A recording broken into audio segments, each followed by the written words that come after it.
드리고자 하는 말씀은요. 큐티 책으로는 다음 주 월요일, 화요일 본문을 미리 제가 좀 땡겨서 보려고 합니다. 성경 갖고 오신 분들은요. 마태복음 9장 35절부터 그냥 펴 놓으시면 제가 설교하면서 이 부분을 미리 좀 보도록 하겠습니다. 큐티 본문으로는 다음 주 월요일, 화요일 본문이고 설 연휴이기 때문에 제가 미리 좀 보려고 하고요. 성경 갖고 오신 분들은 마태복음 9장 35절을 펴 놓으시고 제가 같이 말씀 나누면서 한 절 한 절 살펴보도록 하겠습니다. 먼저 오늘 말씀을 좀 시작하면서 오늘 아침에 이렇게 묵상했던 풍랑이 이는 사건 참 우리가 잘 알고 있잖아요. 제가 오늘 큐티 나눔에서도 좀 적었고 또 물론 영상으로 또 현장에서도 오늘 나누었지만 계속 좀 제 마음속에 이 어찌하여 무서워하느냐 믿음이 작은 자들아. 자, 믿음이 작은 자들아. 이러면 정말 어떠십니까? 우리는 이 믿음이 무엇을 얘기하는지 이미 지금 다 알고 있잖아요. 소위 믿음의 열심이 아닌 믿음의 대상에 대한 바른 인식을 언급하고 있다. 자, 이건 되게 지금 제가 고상하게 아주 좀 있게 말하는 거고요. 저는 왜 제 마음속에 오늘 좀 종일 이 믿음의 열심, 믿음의 대상이라는 사실은 이게 상반된 단어가 아니거든요. 하지만 이 순서가 엇갈리기 시작하면 이게 이제 우리들의 믿음 생활에 있어서의 유익함 또 믿음 생활에 있어서의 좀 풍성함 감사의 이야기가 자칫하면 온데간데 없이 무거운 짐 뭔가 좀 옥죄임, 답답함. 내가 뭔가를 하는데 왜 이렇게 좀 헛바퀴 돌듯이 돌까? 이제 이런 느낌이 들어옵니다. 이유는 간단합니다. 믿음의 대상에 대한 분명한 인식과 함께 그것에 대한 나의 반응으로 열심의 이야기가 이렇게 뒤따라와야 되거든요. 그런데 저도 그랬습니다만 확실히 우리나라는 유교 문화임에는 분명합니다. 이 문화권은 어쩔 수가 없어요. 기독교가 들어온 지 한 100여 년 되었지만 실은 수천 년간 우리는 이미 유교 문화권에 있기 때문에 열심의 이야기가 훨씬 더 우리에게 피부로 와닿습니다.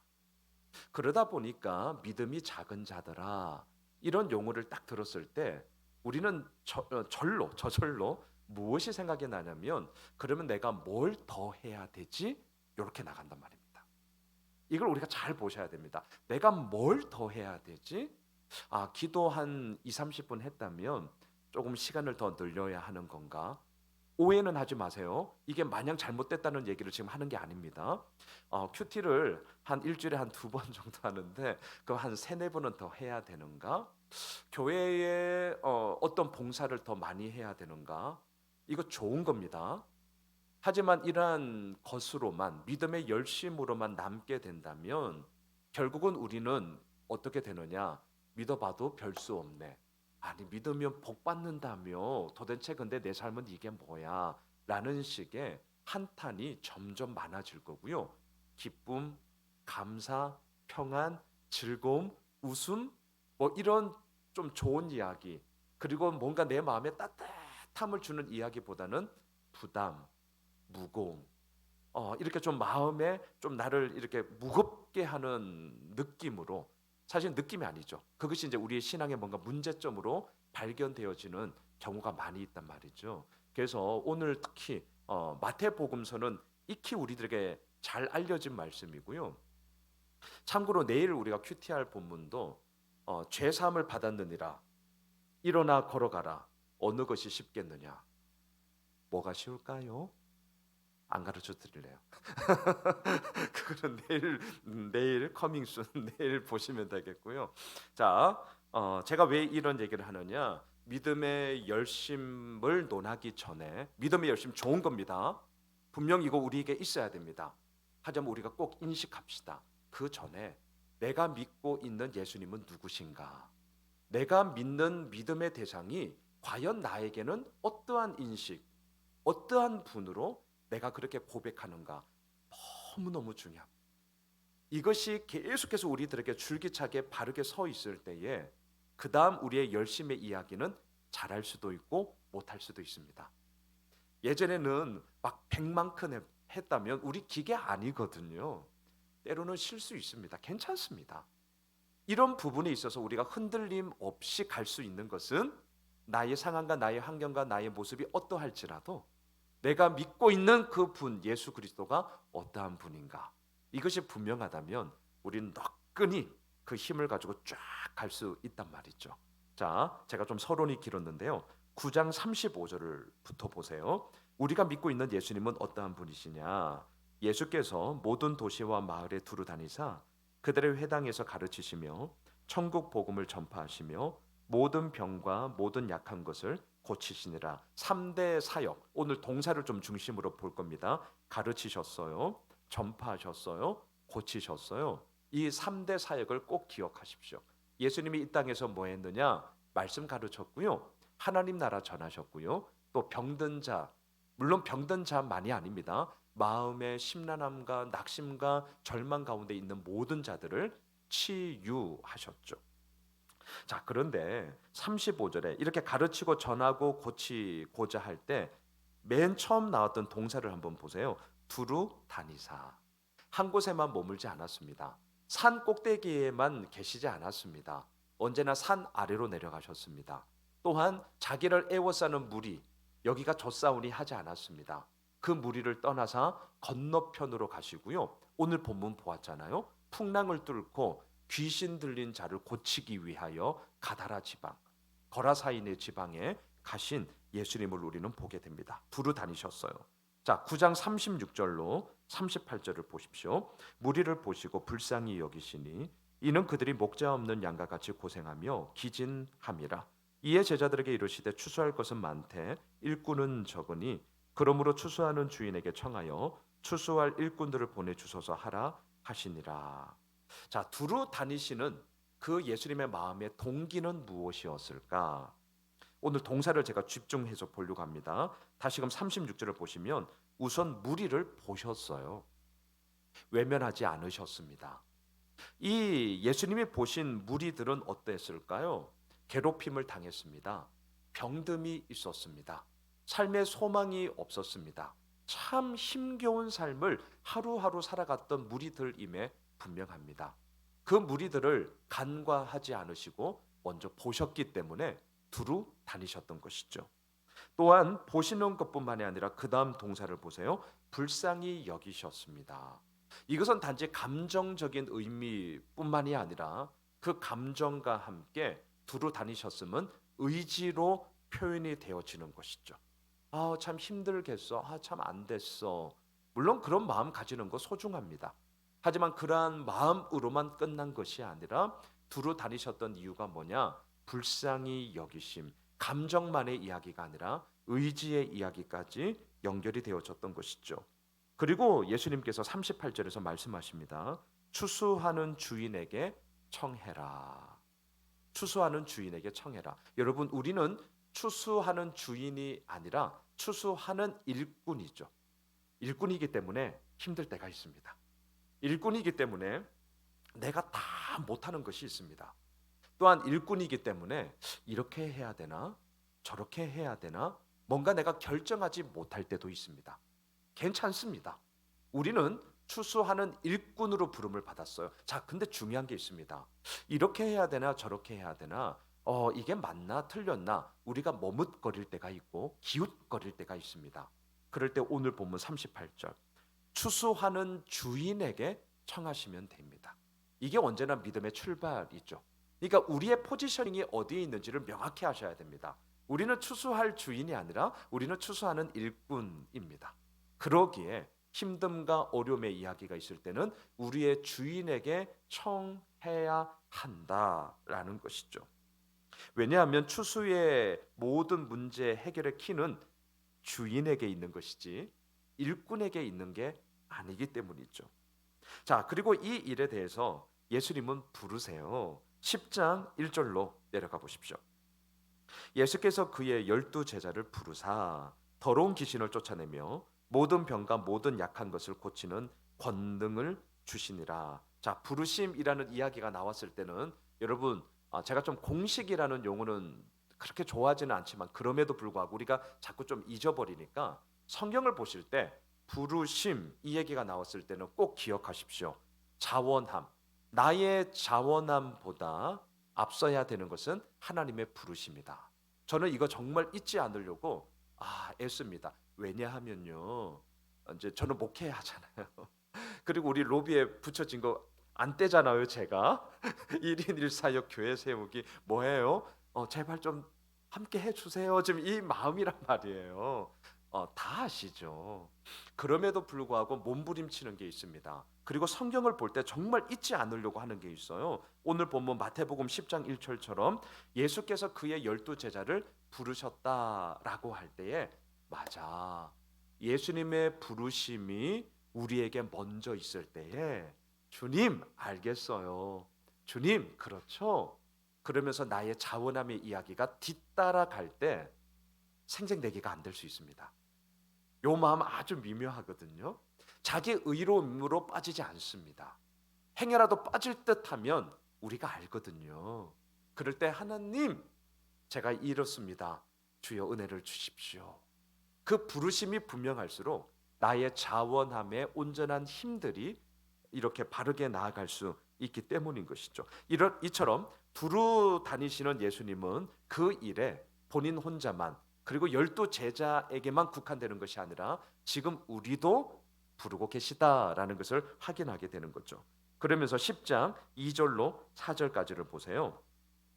제가 다 읽지는 않겠습니다. 12사도 12제자의 이름이 쫙 나오는데 여러분 제가 잠깐 이 12제자를 한번 우리 상기해 보시죠. 제일 먼저 10장 2절을 보시면 베드로라 하는 시몬을 비롯하여 자 베드로부터 시작합니다. AD 한 67년경에 순교하였다라고 이제 우리는 알고 있는데요.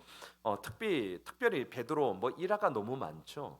마지막 성경에는 기록되어져 있지 않지만 순교와 관련하여서 이러한 일화가 있습니다. 아마 코바디스 이 단어를 들어보셨을 거예요. 주여 어디로 가십니까? 이런 뜻이거든요. 코바디스. 로마에 큰 박해가 일어났습니다. 그래서 성도들이 피치 못하여 그 박해를 피해 이제 다른 곳으로 이제 도망가는 거죠. 자, 이때 베드로 역시 그 박해를 피해 도망가려고 했습니다. 그런데 그 도망가는 가중에 이제 환상을 보게 되었습니다. 성경은 아니에요. 하지만 많은 분들이 언급하는 일화 가운데 하나죠. 저 환상으로 예수님을 만났어요. 베드로가 물었습니다. 주님 어디로 가십니까? 코바디스. 주님 어디로 가시렵니까? 그랬더니 그 환상 가운데 예수님이 말씀하시는 거예요. 나 로마로 간다. 나 다시 돌아가. 이렇게 말씀하신 거예요. 나 로마로 가. 자, 이 환상에서 베드로는요. 내가 2번 주님을 다시금 십자가에 못 박히게 할 수는 없다. 그래서 본인이 그 박해에 도망가지 않고 그 박해 현장에 남아 끝까지 말씀을 전하다가 이제 십자가의 거꾸로 뜨림을 당하는 순교를 통해 그의 목숨을 다하였다라는 이러한 일화들이 있죠. 코바디스. 자, 두 번째 성경을 보시면 이 베드로와 형제인 안드레가 나옵니다. 여러분 안드레 하면 가장 우리들에게 그래도 생각이 나는 사건은 오병이요. 그 도시락을 가져왔을 때 가져온 이가 바로 안드레였죠. 안드레 역시 기록에 의하면 한 대략 AD 69년경에 이 안드레 역시 십자가에 매달려서 이제 순교를 했다라고 많은 학자들이 얘기를 하고 있습니다. 자, 세 번째 제자를 보시면 야고보가 나옵니다. 참고로 12제자 가운데 친형제는 베드로와 안드레 그리고 야고보와 요한 이렇게 두 친형제가 있다는 걸 우리가 알죠. 야고보 세베대의 아들이었고 별명이 있죠. 보아너게 우레의 아들. 아주 기질적으로 좀 다혈질적인 그런 기질이 있었기 때문에 별명이 우레의 아들, 천둥의 아들 이런 뜻입니다. 근데 야고보는 12제자 가운데 가장 먼저 순교했고요. 지금 우리가 매 주일마다 사도행전을 묵상하고 있는데 12장 2절을 보시면 그때 야고보가 순교를 해요. 최초의 12제자 가운데 가장 먼저 순교한 제자 야고보. 자, 반대로 네 번째 제자를 보시면 그의 형제 요한. 요한은요. 요한복음, 요한 1서, 2서, 3서 그리고 요한 계시록 이렇게 5권을 기록한 예수님의 제자입니다. 자신의 친형제였던 야고보가 가장 먼저 순교를 당했다면 이 사도 요한은 가장 마지막까지 소위 그래도 장수한 삶을 살았고요. 예수님의 육신의 어머니 마리아를 노후에 봉양을 한 것. 이런 기록들을 우리가 알게 되는 것이죠. 요한이 에베소에 거주하는 동안 그 어머니 마리아를 모셨고 또 에베소에서 이제 그의 생애를 마감하였다. 자, 다섯 번째 제자. 오늘 본문 3절에 보시면 빌립이 나옵니다. 빌립, 안드레, 베드로와 한 동네 사람. 예수님을 만난 후에 와 보라. 전도 집회할 때 많이들 쓰는 용어죠. 와 보라, come and see, 와 보라. 그 사건의 주인공이었던 빌립을 우리는 보게 되고요. 빌립 역시 순교를 하게 되고, 여섯 번째 제자 바돌로메를 보시죠. 나다나엘이라는 이름으로도 쓰입니다. 그래서 어떤 성경에는 나다나엘, 또 오늘 본문에서는 바돌로메 이렇게 혼용해서 씁니다.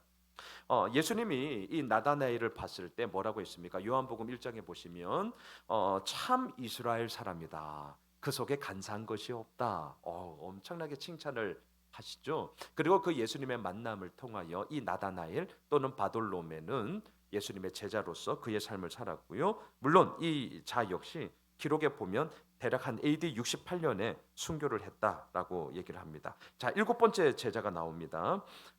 도마입니다. 의심 많은 도마처럼 물었네. 이런 복음송이 있는 것처럼 도마하면 그냥 의심. 그리고 도마는 디두모, 쌍둥이라는 뜻을 가지고 있습니다. 정말 의심이 많았죠.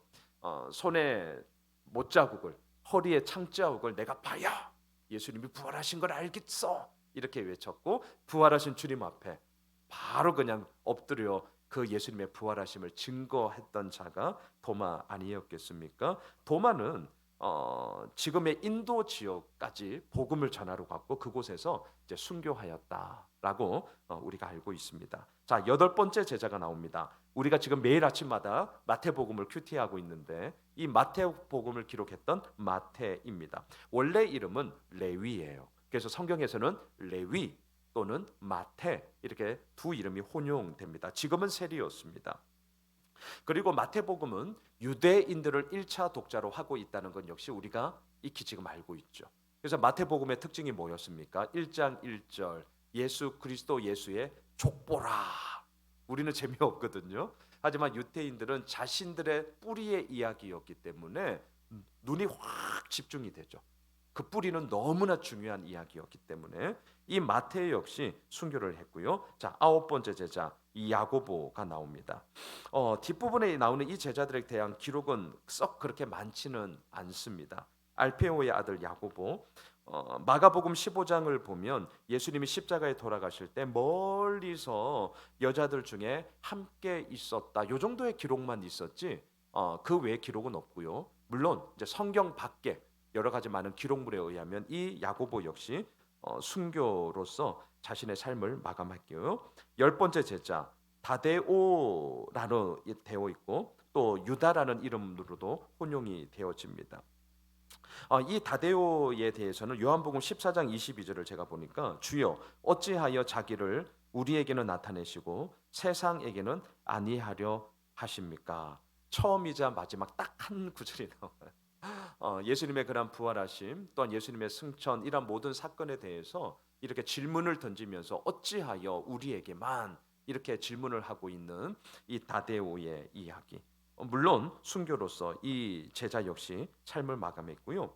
자, 11번째 시몬입니다. 오늘 보면 4절에 보시면 가나나인 시몬이라고 되어져 있는데요. 가나나인이라는 말은 열심당원이라는 뜻의 셀롯, 어떤 성경 보면은 셀롯, 열심당원, 가나나인 이렇게 표현을 하고 있습니다.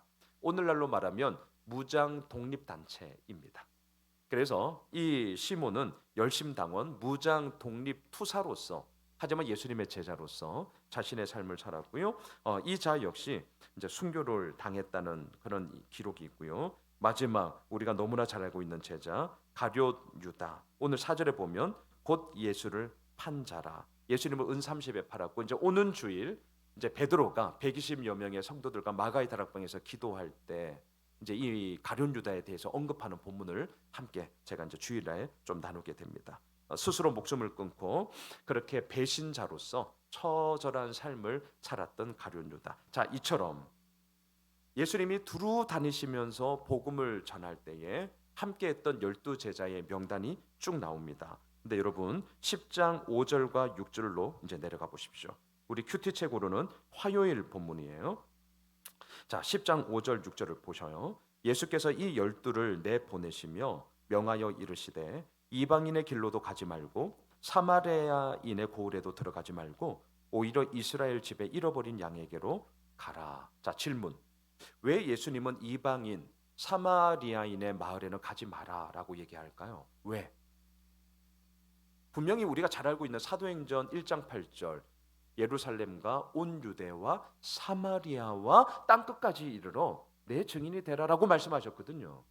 그런데 왜 이 마태복음에서는 그리고 왜 지금 이방인의 길로도 가지 말고 사마리아의 동네도 가지 마 이렇게 얘기하고 있을까요?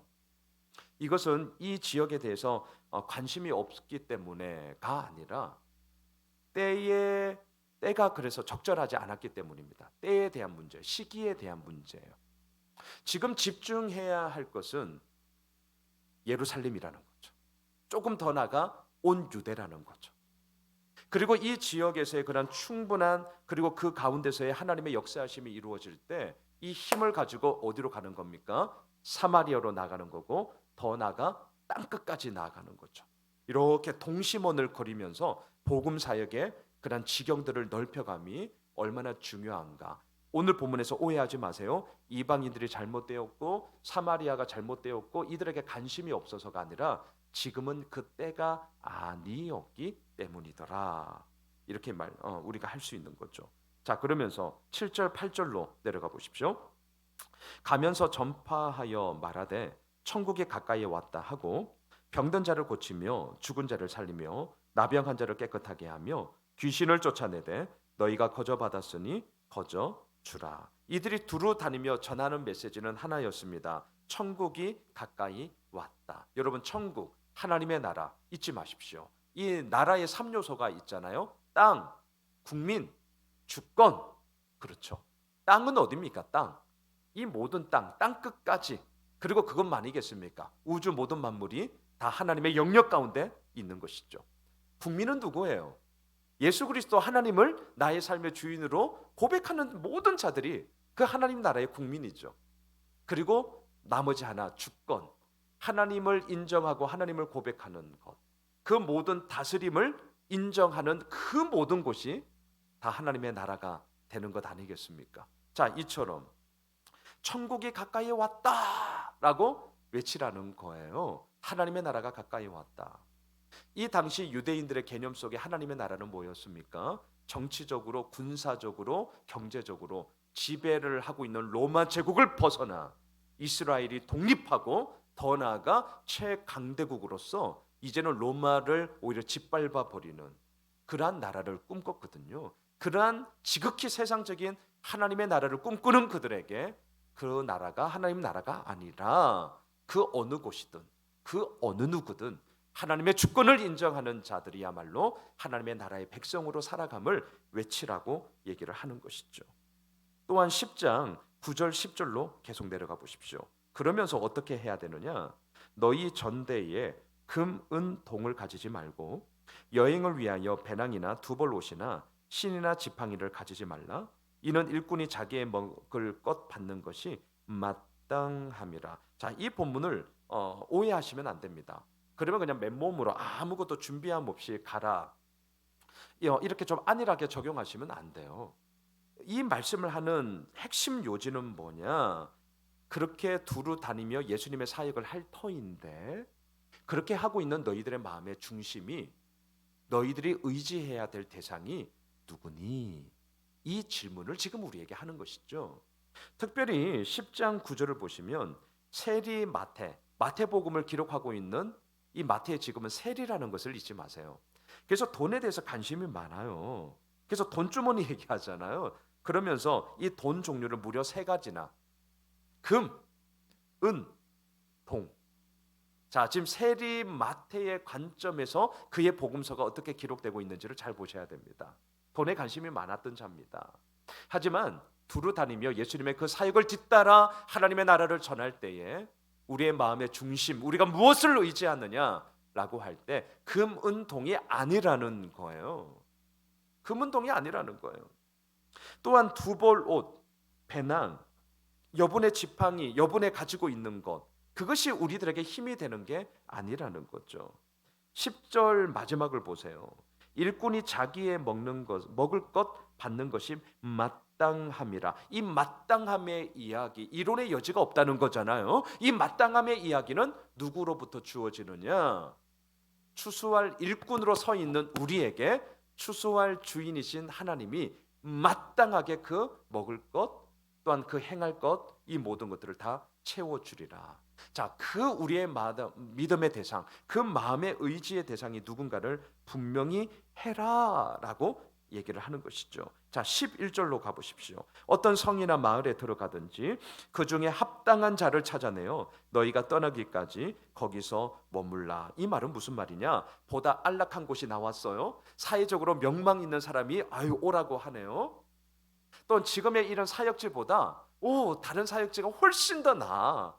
훨씬 더 좋은 조건이야. 그러면 거기로 푸르르 이렇게 가지 말라는 거예요. 제자들이 머무는 그 시간이 물론 길지는 않았을 겁니다. 그래서 그 한 곳에 머물렀다면 그곳에 우직하게 있어 그렇게 민폐될 일도 없습니다. 장시간이 아니었기 때문입니다. 짧은 시간이지만 그럼에도 불구하고 너의 마음의 중심 속에 지금보다 더 나은 환경이 나왔다고 이렇게 옮기고 저렇게 옮기고 그것이 아니라 너의 모든 사역에서 이끌어가는 그 열어주시는 하나님의 인도하심이 어디에 있는지를 너희들이 분명히 봐. 이게 거처할 집의 이야기에서 우리가 보게 되는 것이죠. 자, 14절로 한번 내려가 보시죠. 제가 이 부분만 읽고 이제 좀 정리하겠습니다. 누구든지 너희를 영접하지도 아니하고 너희 말을 듣지도 아니하거든 그 집이나 성에서 나가 너희 발의 먼지를 떨어 버리라. 아주 매정한 말을 합니다. 하자면 왜 이렇게 하느냐? 더 이상 이 말씀을 받아들이지 않고 또한 이것에 대해서 계속해서 거부하는 자들, 할 수 있는 한 우리가 최선을 다하는 게 맞아요. 하지만 그럼에도 불구하고 그 가운데 너의 먼지를 떨어버리라.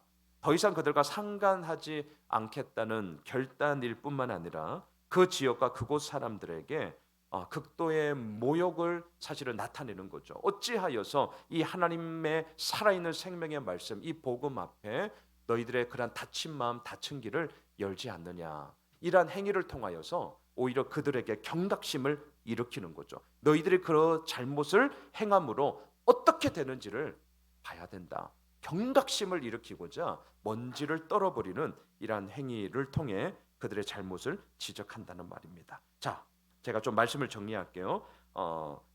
다음 주 월요일, 화요일 큐티 본문을 좀 땡겨 보았습니다. 제가 좀 나누고자 하는 결론은 이것입니다. 오늘 말씀의 제목처럼 두루 다니셔요. 이것은 무엇입니까? 하나님은 하나님 당신의 일, 예수님은 예수님 당신의 일에 있어서 100% 최선을 다하며 하나님 나라의 증거를 위하여서 친히 두루 다니세요. 우리는 어떻게 해야 합니까? 우리 역시 우리의 몫에 있어서 100% 정말 최선을 다하기 위하여 몸부림을 쳐야 되고 또한 그렇게 열심을 가지며 우리에게 주어진 몫에 대한 최선을 다해야 합니다. 저는 이 말씀을 준비하면서 제가 교회 개척을 준비할 때에 많은 분들이 참 많이 기도해 주셨습니다. 진짜 많이 기도해 주셨고요. 또한 개척을 할 때 파송식 하면서 엄청 정말 축복받으면서 저는 그렇게 교회에 또 다른 이제 개척의 시작을 했거든요. 너무너무 감사함이에요. 많은 분들의 기도의 제목 속에 제가 지금도 잊지 못하는 어느 한 분의 기도가 있어요. 저랑 이렇게 같이 기도를 하다가 이렇게 기도하셨어요. 주님, 이제 우리 양 목사님이 교회 개척을 준비합니다. 보이는 것 아직 없고 또한 마음에 있는 이야기이지만 실은 주님, 목사님에게 그 교회 개척의 마음을 주셨다는 것은 이미 그 교회가 시작된 것이죠. 주님, 이제 이후에 이 마음에서부터 허락해 주신 그 교회, 이미 그 교회는 시작되었을지언데 그 시작된 교회가 하나 둘 세워져 나가며 하나님의 영광과 하나님의 나라의 그 아름다움들을 마음껏 그 지역에 펼쳐가는 주의 은혜를 주십시오. 이런 기도였는데 저는요, 그 기도를 함께 하고 나서 또 저를 위해서 이렇게 기도를 해주실 때에 사실은 저는 아직 준비하고 있어. 왜? 공간도 없죠. 누가 함께 할지도 모르죠. 정말 내 스스로 그냥 저 혼자 우선 결단을 하고 이제 내가 본격적으로 가봐야겠어 라고 마음을 먹었을 때였거든요. 아무것도 보이지 않았단 말이죠. 그런데 그분의 그 기도 속에 하나님이 이미 그 마음을 주신 것부터가 교회가 잉태가 되어지고 이미 하나님의 역사하심은 이루어져 가고 있다라는 그 관점이 저의 아둔한 생각을 깼습니다. 맞아. 아직 내가 멀었구나. 뭔가 가시적으로 보여지고 뭔가가 움직여져야 되고 뭔가가 행해져야만 우리는 시작되었다라고 말을 했는데 그것이 아니라 이미 우리들의 마음 가운데 두루 다니시며 지금도 역사하시는 하나님 아버지께서 우리의 마음과 우리의 생각에 그것을 시작해 하심으로 이미 그 일은 진행이 되고 있구나. 저는 오늘 이 말씀으로 우리가 이 마태복음 9장과 10장을 우리가 보면서 좀 정리를 하고 싶어요. 예수님도 지금 두루 다니시면서 우리들에게 말씀하시는 거죠. 또한 그 예수님을 뒤따라 우리 역시 두루 다니고 있잖아요. 우리의 일터, 우리가 처하고 있는 상황, 환경, 한 교회 다니지만 우리 다 다르거든요. 이렇게 뿔뿔이 흩어져서 우리에게 주어진 일에 대해서 열심을 하고 있단 말입니다.